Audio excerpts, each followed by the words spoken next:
aussi que la sainte doctrine est soutenue par les ministères des anges, selon l'Épître aux Hébreux, chapitre 1er, verset 14.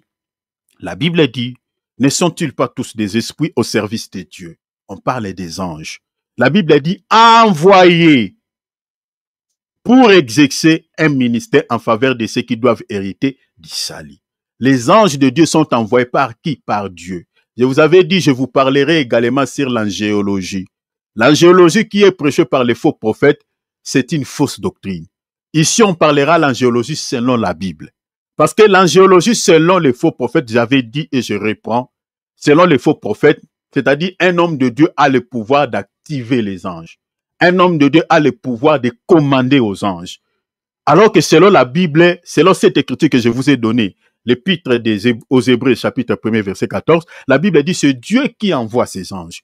Ce n'est pas un homme, ce n'est pas un ministre de Dieu qui peut commander aux anges, qui peut activer les anges. Non!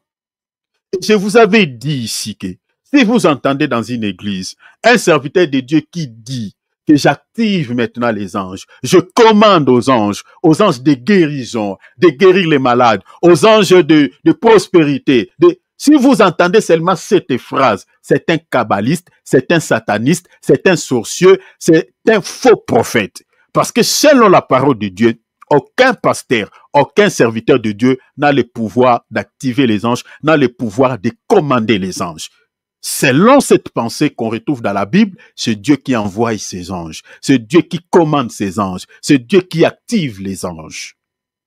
La Bible dit, ne sont-ils pas tous des esprits au service de qui? Pas au service d'un pasteur, au service de Dieu. Et la Bible dit, envoyer. Qui les envoie? C'est Dieu lui-même. Envoyer pour exercer quoi? Un ministère en faveur de ceux qui doivent hériter du salut.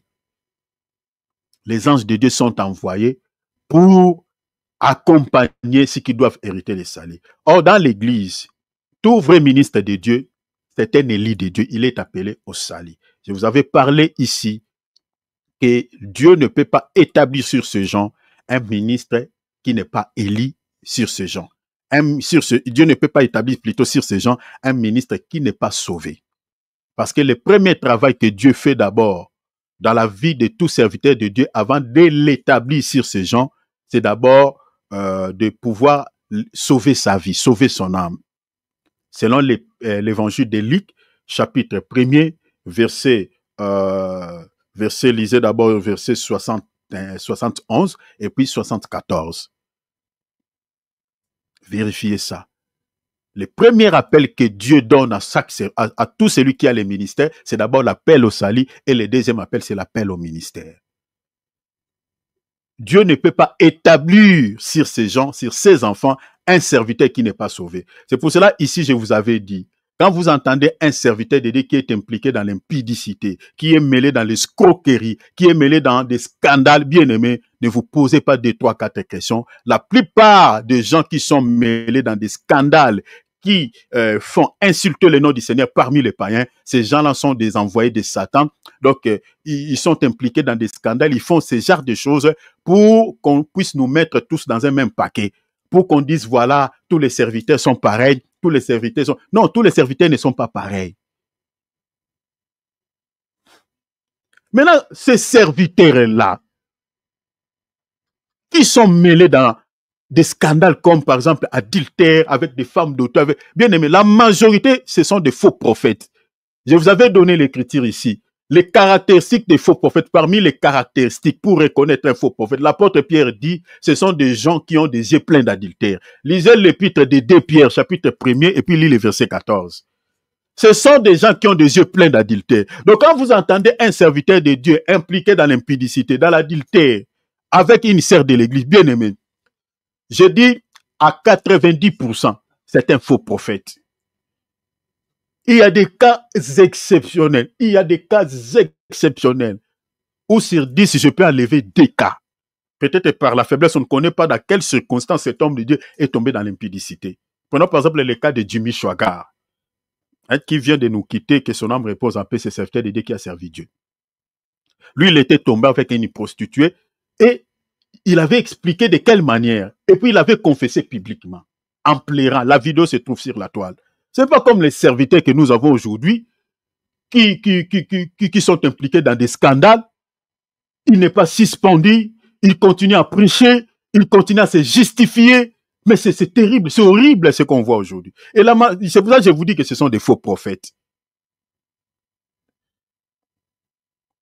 Ce sont des faux prophètes. Alors, donc, vous comprenez que ici, la Bible nous montre que, selon l'épître de 1 Pierre, plutôt l'épître aux Hébreux, chapitre 1er, verset 14, la Bible nous montre que les anges nous accompagnent dans la mission.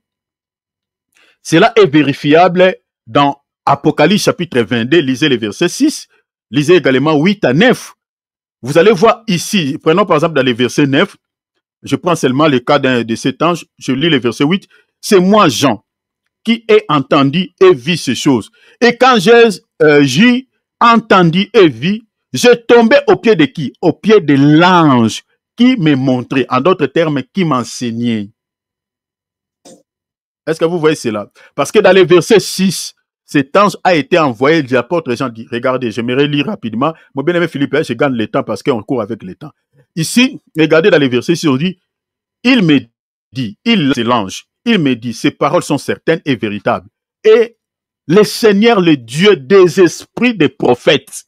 Est-ce que vous, bien aimé, quand on lit, il faut veiller, je vous en supplie. Il faut veiller sur les mots. Le Dieu des esprits des prophètes a envoyé, vous voyez, c'est Dieu qui envoie les anges. Je ne sais pas, ça c'est les deuxièmes écritures que je vous donne. Ça confirme ce qui est dit dans l'épître aux Hébreux, chapitre 1er, verset 14. Ce n'est pas un homme de Dieu qui peut activer les anges. Non. Qui commande les anges. Non. C'est Dieu lui-même qui dirige ses anges. Maintenant, l'apôtre Jean dit, Dieu a envoyé son ange pour me montrer. Il dit pour montrer plutôt à ses serviteurs au pluriel. Au pluriel, bien aimé. Dans la Bible, les singularités et les pluralités, bien aimé, comptent. Bien aimé, quand on lit quelque chose dans la Bible au singulier, bien aimé, il faut comprendre pourquoi on a mis ça au singulier. Quand on parle sur la pluralité, il faut comprendre pourquoi on dit au pluriel. Ici, l'ange a été envoyé, l'apôtre Jean est en train de dire, pour montrer à ses serviteurs. Donc, il n'était pas le seul que Dieu pouvait envoyer son ange pour l'expliquer certaines choses. Non.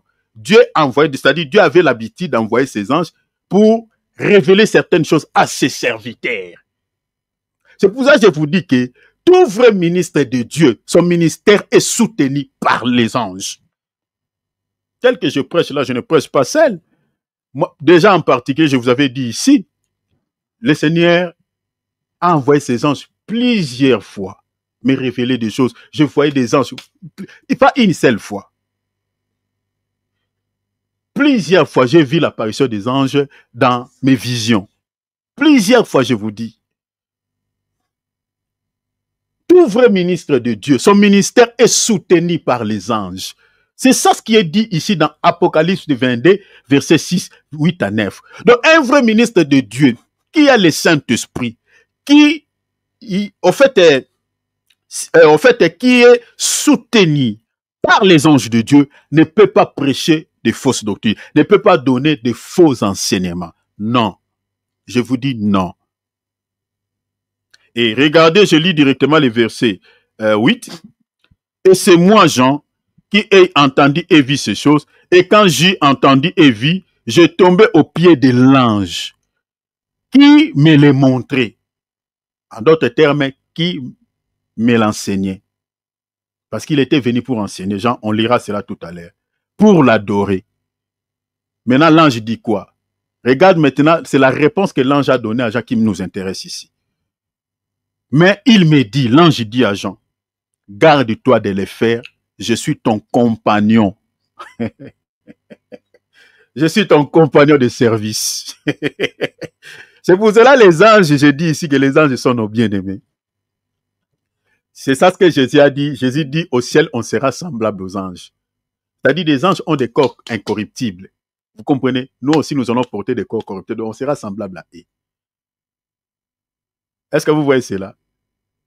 Les anges, ils ont des corps. Ils ont des corps. Mais sauf que leurs corps sont des corps